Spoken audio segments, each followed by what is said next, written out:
On the road again. Last night I hunted with Kevin and Lance. Tonight I'm going hunting with Rickey Bryant.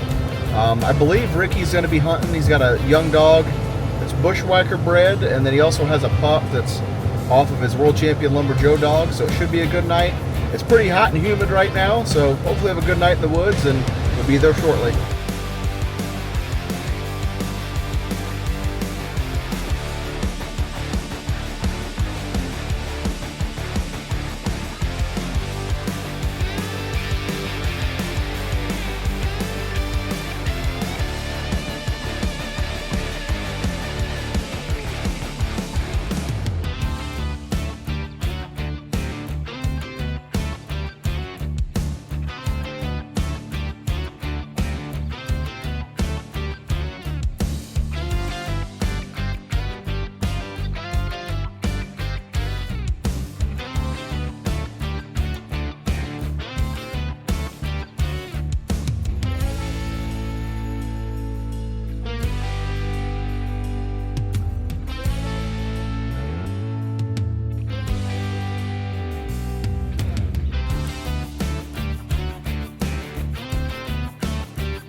Just start off with how you doing? Good. How you doing, Clayton? Pretty good. Like I told Kevin last night, it's like I talked to him for probably an hour before we even started recording. Said we should have just recorded all of that. And then you could edit it. Yeah, I said that we'll have to edit some stuff out. But so what have you been doing lately, hunting wise? I've been hunting the jack dog a lot, keeping him in shape for the competition hunts, and I've been playing with a couple of young dogs for just people that needed some pups started. And what's Jack out of? Jack's out of Little Whack and Hollywood. He's double bushwhacker. Bushwhacker on top and bottom. And then, did you say you had a pup that was out of your I got a pup out of Joe, I call him Charlie, that I'm hunting. I haven't been hunting him a whole lot 'cause I'm working these other pups for other people. But I just had a partner come in on him. Supposed to start hunting him quite a bit for me. How old is that? He's about 16, 17 months old. We'll hunt him tonight. Yeah. I like him. He's a pretty nice pup.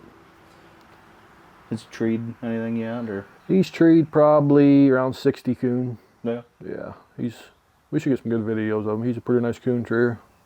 Got a good mouth on him. Opens pretty decent on the ground. He's a little tighter than I like, but he moves around good. Yeah. Well, you said it's pretty wet out, so that might help tonight. Yeah.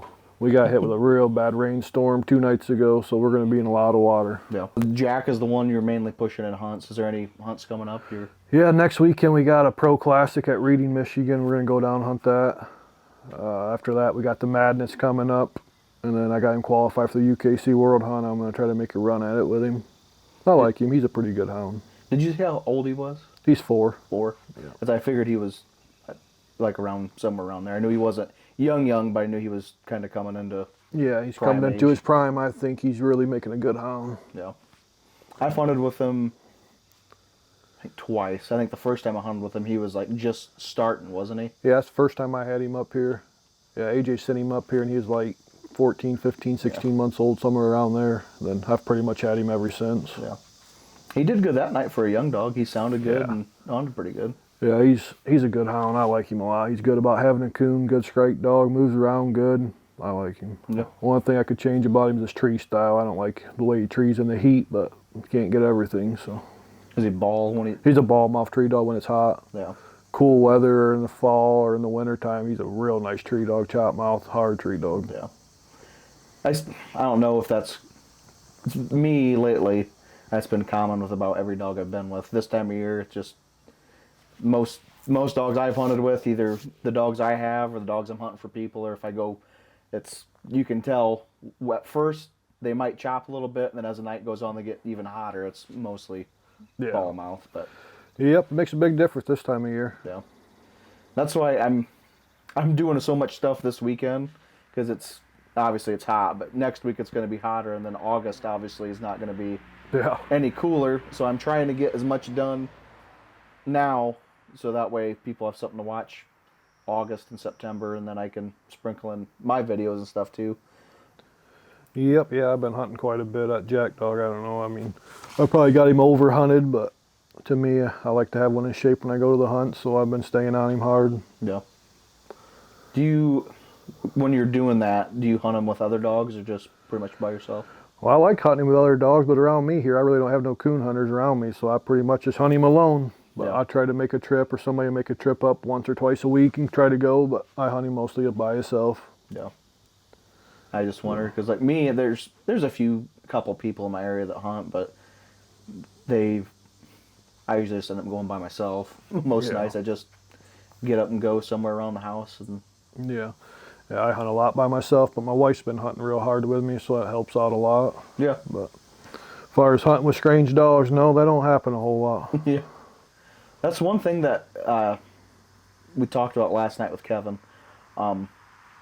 I guess we can just segue into some of these questions. One question I got that I've been asking a lot of people, and I want to hear your opinion.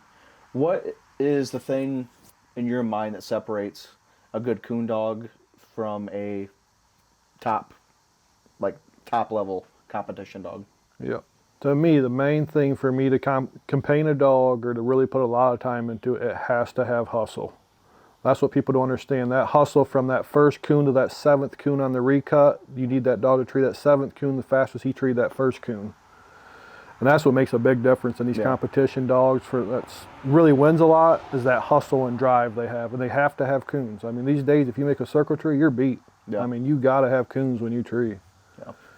The striking thing, I like a good strike dog. I mean, a good strike dog that has coon that moves around good, they're hard to beat. Yeah. And that's what I look for. Yeah, and we kind of talked back and forth too last night, talking about pleasure dogs and competition dogs, and you said that right now you're hunting that dog mostly by yourself. Do you think that if you had, say, like a 2 or 3 year old dog that was a good coon dog, and say a pleasure hunter had him and never hunted him with other dogs and didn't do any cast type situation or work, like, do you think you could take that dog and make him into a good competition dog, or do you think maybe? I mean, you never know. Every dog's different. But if it's a coon dog, I mean, a real coon dog by itself, usually they'll stay by themselves at the hunts. I mean, sometimes you got to do a little bit of work and get their attention. But yeah, if it's a good coon dog at 2 or 3 years old, yeah, I don't see no problem why you couldn't, unless it's just a dog that don't have it. I just wonder if that was. I've just been thinking lately because I hunt before I started hunting dogs for other people, I would exclusively just hunt by myself because I'm just raising my dog to hunt with me. I never cared about anything else. But that's just one thing I wondered if, because so many people work from the time they're a year old or so, not all the time, but they'll put them in cast situations. Oh, yeah. So it's like that's part of their training. That's just made me wonder, like, if that's something that has to be trained early on, or if that can be introduced later on, or it's probably more, like you said, based on that dog itself. Yeah, I've never had to deal with that problem just because, to me, I hunt a young dog by itself till it gets to a certain point. Then I start putting them in with people. But I usually do it before they're 2 years old, so I know what they got. But like the Charlie pup right now, he's 15, 16 months old. Probably been in the woods 40 nights because I haven't had the time to hunt him. He's at the point now where I need to start mixing him up with some dogs, and I haven't did it yet, but he needs that done to him. Yeah. But 3 or 4 year old dog, I've never really did that to one. But I say they should adjust to it fine. If it's already a coon dog, a little bit of work shouldn't hurt it. Yeah. That's kind of what I thought too, because just me typically, if I'm starting and hunting a pup, just myself, like over the years, just thinking back, like if I could just get a few kill seasons under a dog, like I'm not saying they'd be great competition dogs, but they know what you're doing when you go to the woods. If you went and treat coon, not coon out to them, they think, okay, I'm going to go treat coon. Obviously, there's different things that can happen in casts where there's strange people, strange dogs, strange place, and the travel and all that. Yeah. But it's just something that I always wondered, and it's kind of been brought up more just thinking about, because I think it's more common now that people know that and they work on that aspect, just like when they start it so much, like around a year old or so. Yep. When they're really, like, that's part of the training, where I think before it was maybe just later on, like. Yeah, a lot of people in the olden days, they all packed hunted mostly. Right. I mean, when you went coon hunting back in the 80s and 90s, you hear people talk about it. There's 4 or 5 guys, they all turned their dogs loose. Most of the time it was all on one tree. Yeah. But it's just crazy how everything has changed now. If the dogs treat together, it's the end of the world. You know, everybody wants that dead loner always by itself. But back then, all their dogs were always on the same tree. You hardly ever seen a dog split treeing. But. Yeah, I wouldn't mind if they treed together as long as it was like an honest thing, like they go in there and tree together, and then obviously tree your own coon. You know what I mean? Yep.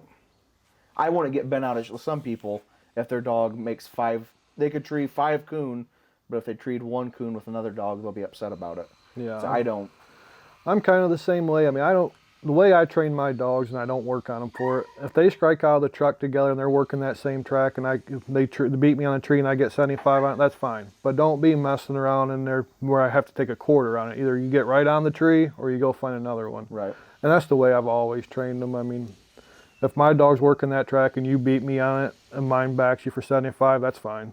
But the biggest thing to me, if I'm recutting mine, it don't need to go to another dog tree. It needs to go find a coon. Right.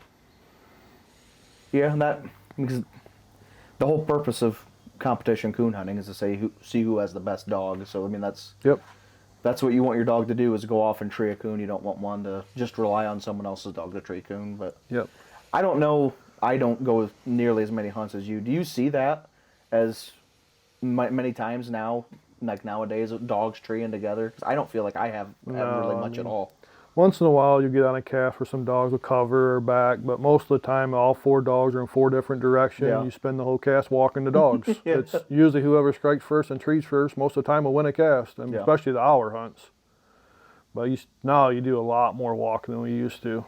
Around here, I guided all the time, and we patch hunted. I mean, we make one drop, move, go somewhere else. And now it's hard to find a section big enough to hunt. Yeah. I mean, time you keep no leash lock rule is killing us in this country, but everybody don't want it, and I don't want it neither. I mean, I don't want have to lead my dog around. Right. But finding a place to hunt like that's hard. Yeah. I mean, I guided up here at that $3,000 hunt a couple of weeks ago at Reading. Got in all kinds of trouble the next day. We had a dog get treated in some people's yard. We had 4 dogs, all 4 different directions, and cops came out. It was just a mess. I mean, but that's what everybody wants these days, and myself, I want the same thing. I want to compete with them guys too. But it's hard to find the country to hunt them in. Yeah, I can't. We talked about that in that last podcast too. It's something that it's going to have to change. Everyone wants a deep and lonely type dog. But if everyone has a deep and lonely type dog, like we're not getting more places to hunt. I don't understand if it keeps continuing like this, how we're going to be able to have places to put on hunts, because every time there's one of these hunts, some landowner's getting mad because there's people scattered all over. Yeah. And it's hard. I mean, even this weekend down there, Tracy's probably going to want me to guide. I don't know if I'll be able to guide or not. I mean, the biggest section I had, I just lost it because the DNR came to my house the next day wanting to know what was going on. I told him, then he went and talked to the farmer about these hunters can't control their dogs. They're down here in these people's yards treeing. So now he's all upset. So now he don't want me hunting right now. So that's a spot I'm down. Yeah.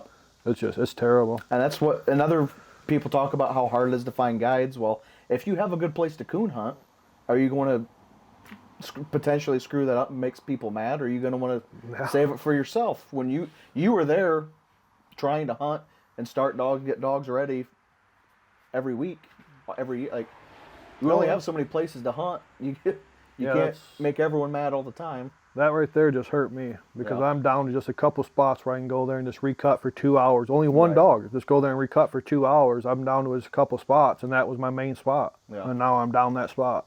So it's tough. Yeah. Same with me. There's a couple places, if I wanted to guide a cast, there's a couple places where 2 woods I could take people and feel like you can make a couple trees in it and kind of stay somewhat in the same region. But that's it. And usually dogs get out of pocket. They run opposite directions. I don't know how people do it. Yeah, I mean, at the truck hunt at Reading, the last hunt I was in, we had one dog cross 3 different roads in that cast. Jeez. I mean, it went through one section up to the dirt road, crossed the blacktop road into the next section, went into across another dirt road and got treed. I mean, whose property are you on when you get there? I mean, it's just... Yeah. I don't like I mean, I don't understand we gotta go score dogs from the tree, but I don't like pissing people off. I mean, I hunt around here every single night, and I've hunted here my whole life. Yeah. And it gets a bad name for me when I got a guide, but I enjoy guiding. But now it's getting to the point where I just don't enjoy it. I mean, I'm more worried about somebody else's dog getting hurt, coming out and getting bitched at. So my guiding days are about done. Yeah, because I mean, obviously you want to make sure everyone and their dogs are safe and in a good place to compete and tree coon and not be in danger, but you also don't plan on them turning the dog loose that's going to run 3 miles away. Yeah. Like, you kind of want them to hunt. Where are we going hunting tonight? We're going hunting in this woods. I have permission for this woods. That doesn't mean, okay, you might at that point you might as well just turn them loose in the parking lot and just see where they go. Yep. And the crazy thing is all the competition hunters these days, they don't care where their dog tree's at. They can be in somebody's front yard right beside their house. They want that tree scored, and I don't blame them, but at the same time is you got to think about the guide. Yeah. I mean, you're liable to make this guide lose his hunting spot for scoring this tree. I mean, pull the dog off if you have to, and maybe just glance at the tree for a couple seconds walking back. There's not no coon go on. Yeah. Instead of standing there for 8 minutes with somebody's yard squalling and shining a tree. And Yeah. It's just nuts. I mean, it's crazy. Yeah. I like a dog to be alone, but I don't have to have that deep and lonely dog. I just want one alone. I don't care where he's got a tree it at, but preferably close is better for me. I don't have to have that dog out of hearing. I want a dog to tree a coon where I put it at, but fast about it. Yeah. And have a coon. It's so funny hearing you say that, because it's been about 23 hours ago now. Kevin said verbatim, almost word for word, what you just said. Yeah. And we talked about everyone wants a deep and lonely dog. I told him I want a close and alone dog with a coon. Yeah. It don't bother me. I don't need that deep and lonely dog. I just want a dog to be by itself and have a coon. I mean, if it's a layup coon in there 200 yards, I want my dog to be on that tree. Yeah.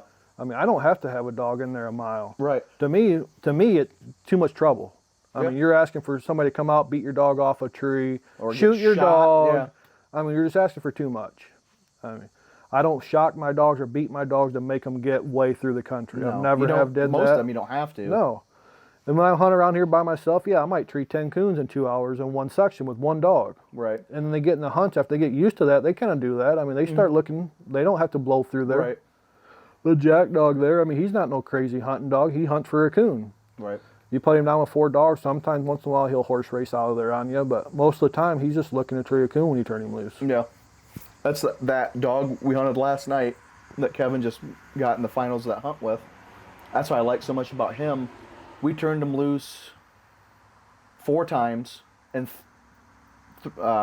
3 times we turned him loose he hunts on that state ground where it's like a lane. It's pretty much like a road.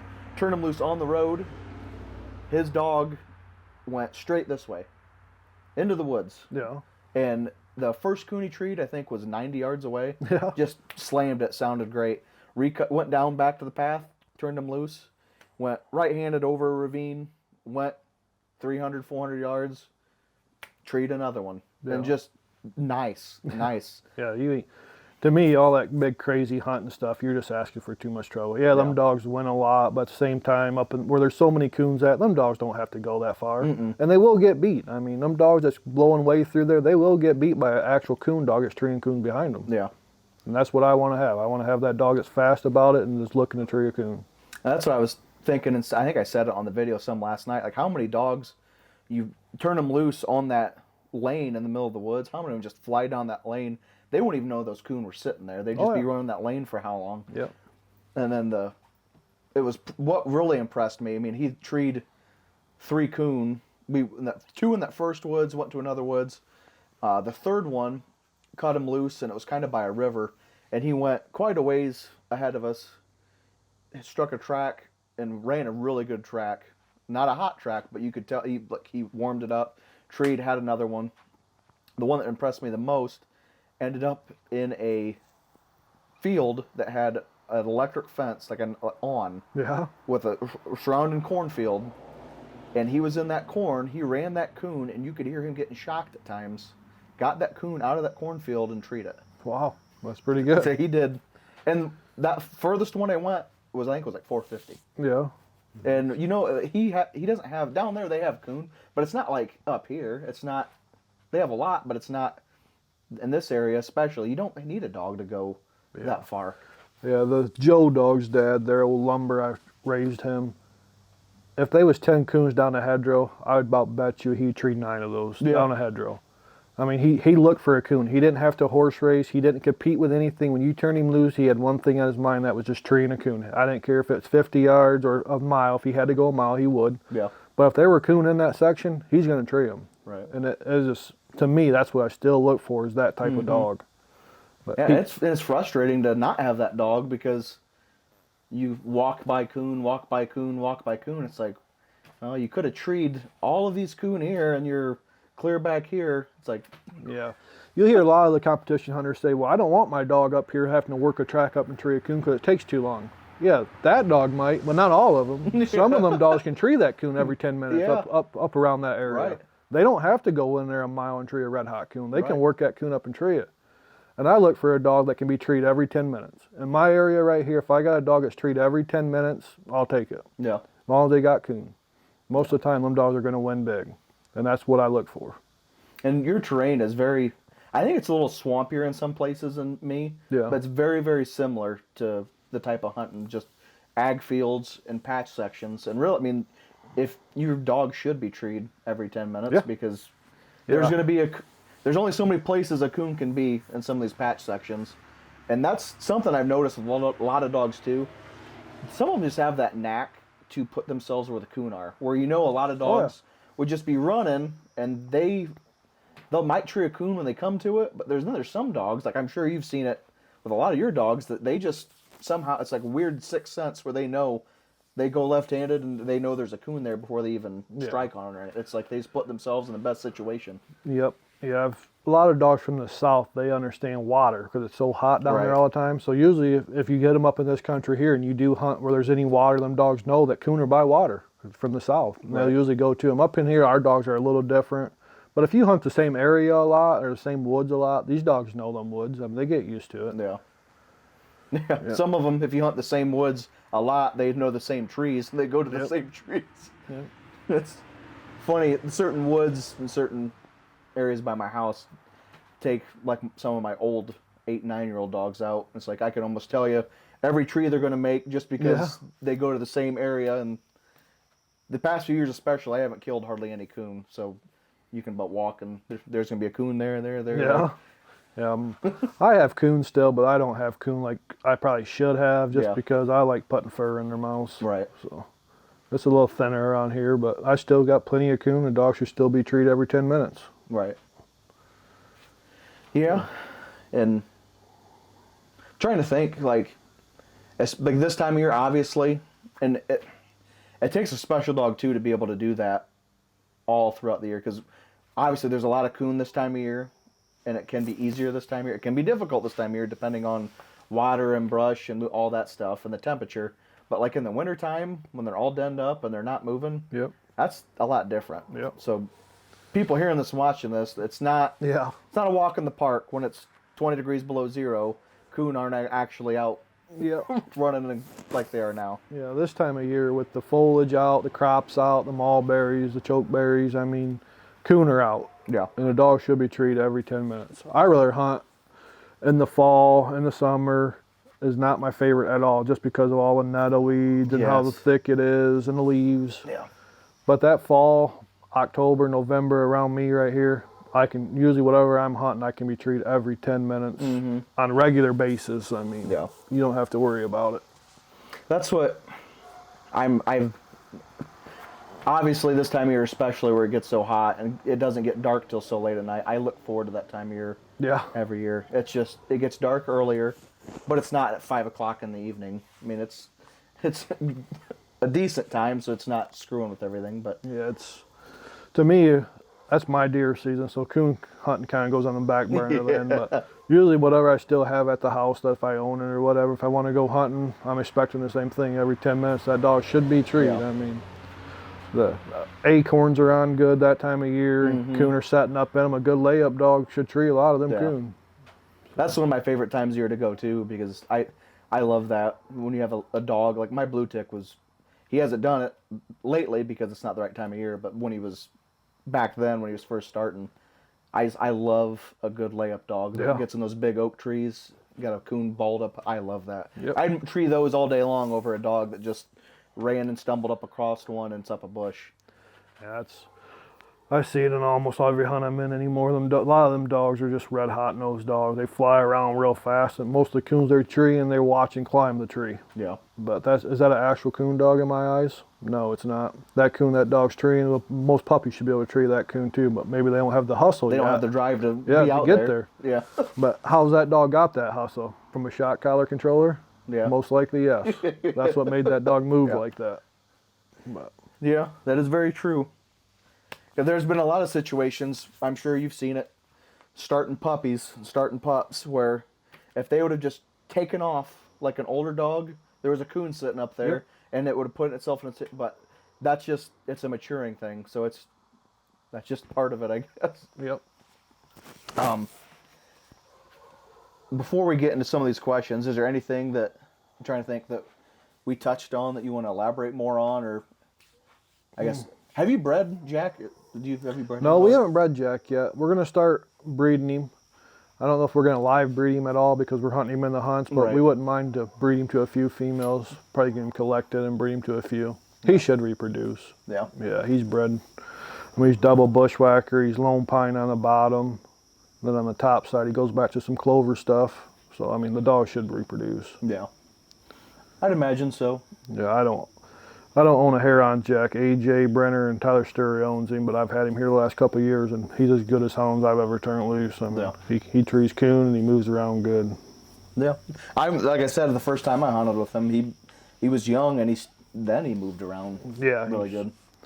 He can be down in a cast, and there's a few minutes left. Most of the time, he'll dig himself back out to win the cast. Yeah. I mean, he's got the wheels underneath him and the brains to do it. Now, we'll go into some more questions from Patreon that people submit. So if you have any questions, or if you want me to ask about anything, a topic or anything with any of the people I'm with, make sure you're subscribed to Patreon, and I will ask them and just kind of guide the conversation a little bit more. So we talked about what your thoughts were about what makes a coon dog versus a top competition dog. So speaking of top dogs, what is the most, either the couple or most impressive dog that you've hunted with? And it doesn't have to be one of your own. Like, which dog impressed you the most? Or dogs? Well, the dog I've always stuck in my head that I've always wanted one to be like, and a lot of people probably would hate him, would be the white trash dog of Jody Schlescher's. I was a young kid, like 12, 13, 14 years old, somewhere around there. I drew him one night out of Reading, Michigan. And I was hunting a pretty good dog my dad had. And I had Roger Williams in the cast. And Trash left us barking, struck for 100, but was immediately treed and had a coon. We recut him off that. He was treated again, immediately had another coon. And he just destroyed us. I don't know. I think he treed like 4 or 5 singles in an hour. But ever since that day, I've always wanted to have a dog that caliber. Yeah. I like a first strike dog. A lot of people hate them. Not me. I don't care what they're barking at. As long as I'm getting that 100 strike and they're going to carry it out and get underneath the coon in a hurry, that's fine with me. I mean, a lot of people pack them too, and that's what I want. I'm here to win. But the white trash dog is probably the best competition dog I ever been in the woods with, by far. I've been in a lot of hunts lately. That crash dog of Dual Murphy's, I'm hunting with him tomorrow. he moves around good. He trees a lot of coon. I mean, he looked really good. Last couple times I've hunted with the dog, I've had to beat him. I mean, he's been the one to beat. He's always moves around good and's got coons. And after that, really, I don't have nothing that's really caught my eye that I would say I'd trade my dog for that dog in the last couple of years in the hunts. I just haven't seen it. Right. So then the next one, I asked Kevin this question. He had a funny answer. What's your favorite competition hunt to go to? Kevin said the one that he wins is his favorite to go to. You know, to be honest with you, ain't none of them really my favorite. Yeah. I don't have one hunt that I'd pick over another one. To me, I like to go to local hunts. Yeah. I'm not a person that likes to travel. I don't like being away from home. Yeah. I'm more of a homebody, and that's why I don't go to a lot of the big hunts. I mean, one day I want to win the Autumn Oaks, and I gotta focus on that. That's a hunt I want to win. I'm gonna have to try to focus on winning that hunt one year. But no, I don't. I mean, the Madness, I really like the Madness, just because it's close to home right here, and it's usually a good crowd, and usually you see some pretty good dog work. Yeah.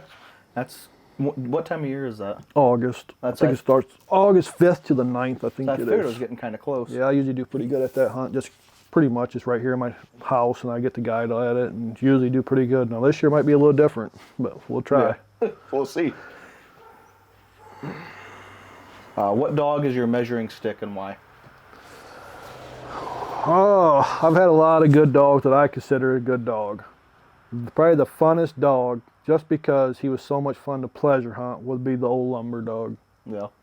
Old Lumber, yeah, he didn't make a big name for himself or did a lot of winning, but he was an all-around coon dog. I mean, didn't need a leash for him. Mine like a baby. I mean, he was just a blast to hunt. I don't care where he was at, I could call him to me. He was just a fun dog to hunt. Yeah. But a measuring stick, to me, I pretty much have my own measuring stick, and that's every 10 minutes treat with a coon. That's how I measure a dog up. If it's got enough hustle to get treat every 10 minutes and have a coon, that's the dog I'm going to go with. I really don't have to measure it to another dog that I've had over the years. That's how I usually do it. Every time I turn a dog loose, I start a stopwatch. Every single time. I don't care if they're a puppy or what. I just always hit a stopwatch and I watch it. Do you care? Do you look for that over a name on papers? Yeah, name on papers don't mean nothing to me. I've never ever owned a dog that was off somebody else's big name stud dog that I campaigned. When I first started, I bought old Katie off of Junior Devinger, and she was off the world champion Rock River Gap. Since then, I've bred coon dog to coon dog. I don't care who's got a stud dog or what. I'm just going to breed to a coon dog that I know myself's a coon dog. And I try to breed in what my female's lacking or my male dog's lacking from the other one. I try to breed that into what I need. And that's how I've always bred dogs. Yeah. I don't travel around and breed to nobody's stud dog. I mean, if I have to, I will. But if I got semen, I know Joe, and I got a female, that's where I'm going to go. Right. I mean, I kind of like to hunt my own line of dogs, and I know kind of what they are and how to start them, and that's what I go with. Yeah. I figure that's what you're going to say. That's because the name of the game is coon hunting, so people get really caught up in certain lines of dogs. And this Walker breed is so line bred, inbred anymore. I know if you go back, you can pretty much go anywhere and breed and get to pretty much the same stuff. I know. I was thinking when I was driving home last night, because this question came up. It's like I would like to get like the great big scroll set of papers that because I've got a couple of them on dogs. Get them off of like Willie and Phrogger and Mojo and all the big name Walker dogs you can think of, and go back to what the paper says towards the beginning and see how many of them have the exact same names at certain spots. Yeah, we ended up getting a big print off on Joe. I don't know how big it is, but it's a big long paper. Yeah. But I was sitting here, I don't know, I think it was last year before, and I was just going through to see how many dogs, the same dog was in there. Sackett Jr. was in there the most. Yeah. He was in there 12 times. Jeez. So, I mean, it's obvious Sackett Jr. was a reproducer. Right. I mean, if one dog's got him in there 12 times, it's obvious he's reproducing. Yeah. And Frank's a hell of a good guy, but I couldn't believe Sackett Jr. was in there 12 times. That would be an interesting game to play. Try it, just get papers off of random dogs and go back and see if you can not find. Yeah. Because it seems like most dogs I've been around, if you look at the papers, Sackett Jr. is going to be in there 95% of them. Sackett Jr. is in there somewhere these days. Yeah. Yeah. It's crazy to think about it. I mean, they like talking about the stud dogs of this day and time, but you go back far enough, they're all related somehow. I mean, I'm not saying they're all the same and they hunt the same, because there's definitely different qualities and characteristics, but it's crazy to think how closely related they are once you go further back. Yeah. You know. If you had to hunt and start a pup that wasn't out of your stuff, what line of dogs would you go with, or stud dog? Well, the black and tan breed is that Chad McCombs out of Indiana, I think's his name. Yep. That one's the buddy dog. He's got a good line of black dogs. Yeah. A few years back, I got a black dog that went back to his stuff. Easy pup to start. I ended up selling to John Holcomb, but I really like that line of dogs. I mean, in the Walker breed, you could go about anywhere and get a Walker pup, and she'll be able to get it started with no problem. I mean, same way I start all my pups, cage, coon. Most likely all those pups will probably start the same way. Yeah. Some pups do start later in life, and those are the ones I try to stay away from. Yeah. I don't like messing with a pup a year to 13, 14 months old just to get it started. Right. But I don't know. I like the Devinger. Ralph Devinger is my line of dogs that I like hunting here, and he's the main guy that's got me into where I'm at today, is him breeding dogs over the years. Yeah. That's what I hunt. I don't have the time to have any more dogs because I have my dogs, I have Randy's dog, I have Bryant's pup. I have too many. I'm full right now. But if you mentioning Chad, if I've hunted with them 2 or 3 times now, and as far as non-walker dogs, they've got some really nice dogs. Yeah, they do. I would love to have a nice young male off of one of their stuff to start and have, because it'd be neat to have a black dog. Not many people have them anymore. Yeah, I'm the type of person too, is the Walker breed are the #1 breed. Everybody knows it, and they win everywhere they go. Yeah. You can win the world hunt now with a Walker dog. Does people come to you and breed to you nonstop? No, because they can go somewhere else and breed to another Walker dog that's winning big somewhere else. Yeah. If you got an off-color dog and you do win a world hunt or win major events over and over, you're going to get some people coming to breed. Yeah. And that's the main thing. Like, I've always thought about switching to black dogs. I like black dogs. I mean, Yeah. if you get a good one, you got a good one. And you can make some money on it or stud it out and get some money. Yeah. And you'd be different. Yeah. Don't have to... If I ever switched, I'll probably end up switching to black dogs. Yeah. Just because they're different. And the blue tick breeds the same way. If you won the world hunt with a blue tick, you would get some people coming to breed. I mean, you probably wouldn't have to work for a while. You can make a living off stud fee. Yeah. But can you ever get that one? I don't know. It's been tough so far. You had Yeah. one. So I hope it happens in my lifetime. That'd be so cool to see. sooner or later, it'll happen. Yeah. Especially now with all these X breeds. I mean, getting the Walker part back up in there, and they'll breed that Walker part back out of them, but will it still be there? Yeah. Yeah. But that'd probably be one that will win the world hunt sooner or later. Yeah. So That's probably true, because I've hunted with a few crossbred Walker blue tick dogs that were trying to think. Oh, was it it was either Term of Champions or World Hunt a couple years ago. I can't remember because they blend together. But guy in Texas had one. I think it was Master P was the dog's name. yeah.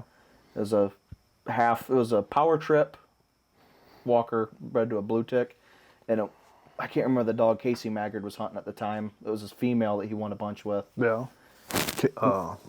I know what you're talking about too. I can't think of her name.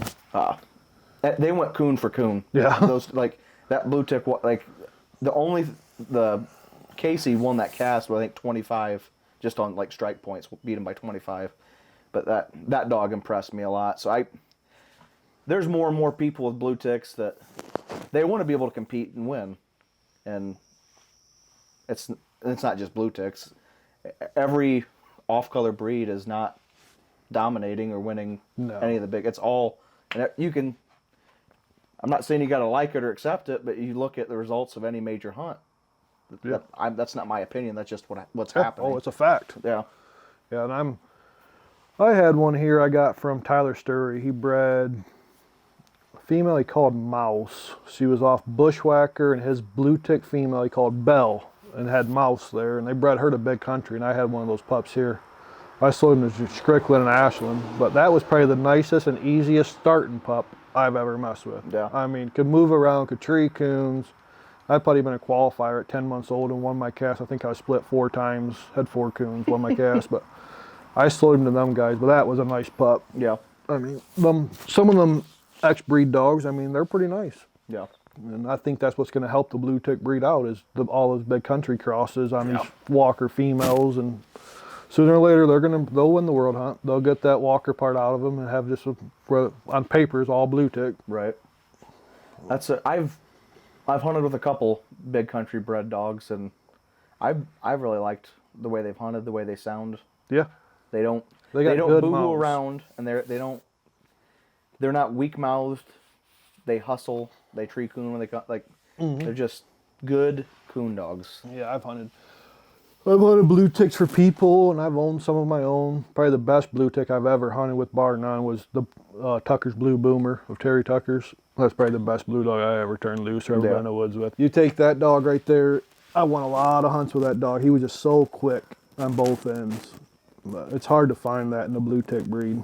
Tonight, we're going to hunt, you said Jack, and then what's the other dog's name? Charlie. Bryant's Charlie. Broken Pine Charlie. I started him. I bought him when he was 3 months old. I started him when he was probably about 7 or 8 months. and then I started hunting more dogs for other people, so my pup's kind of just set the whole time. Yeah. He's probably been in the woods 40 nights, and AJ Brenner ended up buying half of him. And I told AJ not too long ago, I said, hey, I'm trying to hunt Jack and keep him ready for these hunts. Yeah. Working too. I said, it's just too much, and then working these other guys' pups. So Chad Trimble come in on him, and he's supposed to start hunting him pretty hard. But he's a nice pup. He's off of a female that goes back to the Sodbuster dog, I believe, of Bellers and Janis Joplin on top, and then goes back to some of Mark McGinn stuff on the bottom, I believe. But he's got a real mouth. He's a real tree dog. Got a good locate. Got good looks. Smart pup. Yeah. He'll make it. Chad's gonna hunt him for a while. Then I'm gonna get him back when I back off the hunts and get him fine tuned, hopefully for next year. Yeah. Well, I'm looking forward to seeing both of them. Yeah. Well, that's about it. I got a female here I bought from Junior Devinger to breed back on Joe Seaman. Should be all Devinger. Should be a good cross. If she makes a coon dog. If she don't make a coon dog, cross won't get made. She's 8 months old. She's lightly started. But that's, hopefully I can hunt her and Charlie next year and see what we have there. Yeah. That's the plans anyways. All right. Well, it's getting dark now, so we can... Yep, we can get suited up and cut them loose. They're gonna bark in the box on separate recuts. Come here. And which one's this? Jack. Come here. This on you.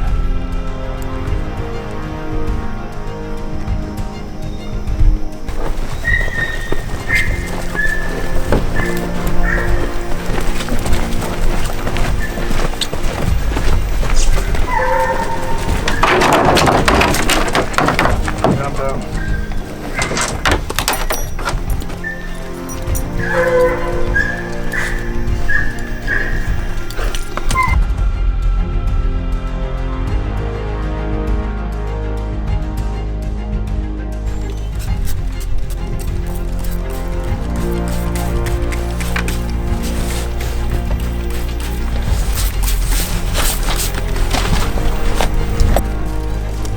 Go ahead.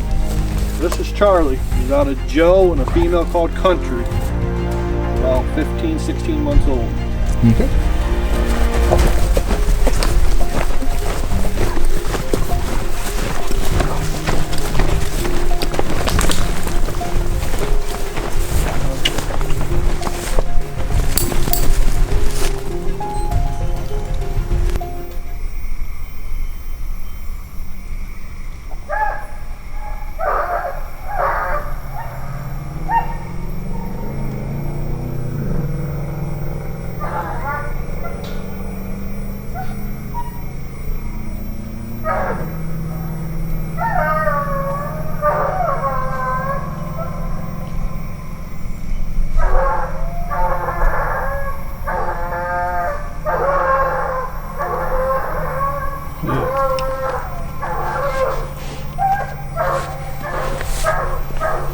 Not bad.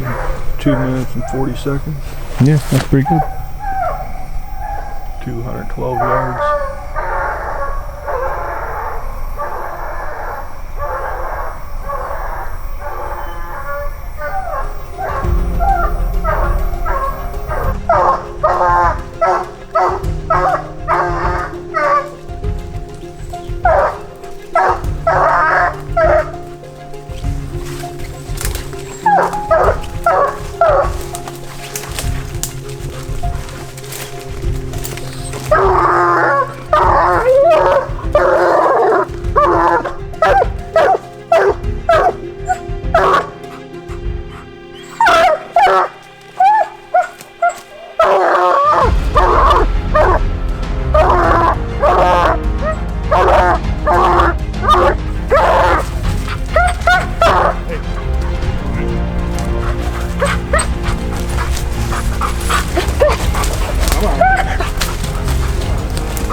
Hey.